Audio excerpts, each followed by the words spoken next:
This next mele, entitled Poliahu, is a very special song that Kamehameha has chosen to share today, for it was composed by her teacher, hula master Kawai Kapualani Hewitt of Kaneohe, Oahu, and choreographed by her former teacher, Clark Malama Bolivar Jr.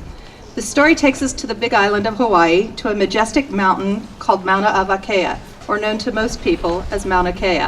It speaks of the snow goddess, Poliahu, who resides on Mauna Avakea, and her lover, Ivohi Kapua, a young, handsome Ali'i chief of Kauai, who promises his hand to her. He leaves Hawaii Island for Kauai, promising to return with his entourage, bringing them back to Mauna Kea for his ceremonial marriage to Poliahu.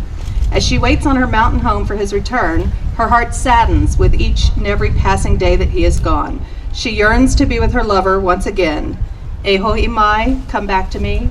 E ku'uipo, my sweetheart. Kamehameha dedicates this dance to Pua Case and all the people back in Hawaii who work every day to protect our Mauna and all land that is held sacred to the Hawaiian people. Kukiahi Mauna.